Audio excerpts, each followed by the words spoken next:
Hello guys, welcome to my channel.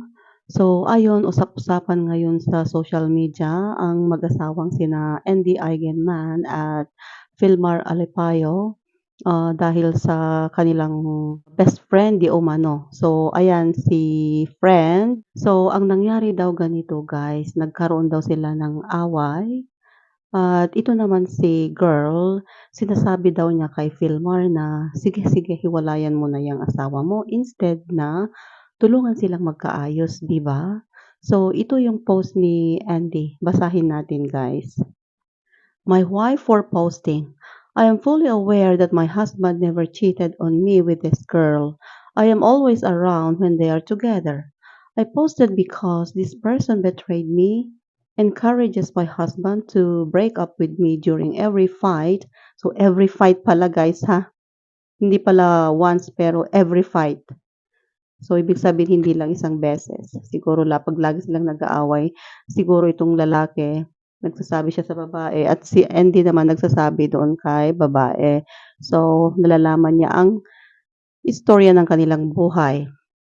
Oo, continue natin. So, even when I also tell my side of the story to her, she didn't honor my side by choosing to celebrate her and my husband love for each other because the day after our fight, she inserted herself in the situation by encouraging him to go for a spontaneous love couple tattoo together. So, ayan guys, yung tattoo ngayon na 2 to 4. Yung 2 to 4 pala ang ibig sabihin is today, tomorrow, forever. So nakikita niyo 'yan ngayon guys sa picture. Okay, let's continue. If innocent, why now when he is vulnerable?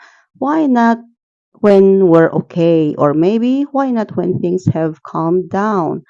I reached out to her to get any but of explanation from her for thinking this is a good idea and she chose to completely ignore me. So hindi daw sumagot si babae, guys.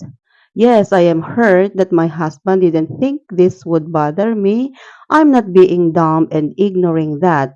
But post was to just show that no normal person with good intentions and would think it's okay for a friend to encourage someone else's husband to do this without considering the partner's feelings, especially after I told her that even if we are in a bad fight, I would always want to choose to be okay with my husband because he is my family. Oo nga naman, family naman sila, 'di ba? And I hope sana maayos nila pareho ang ganitong sigalot sa kanilang buhay.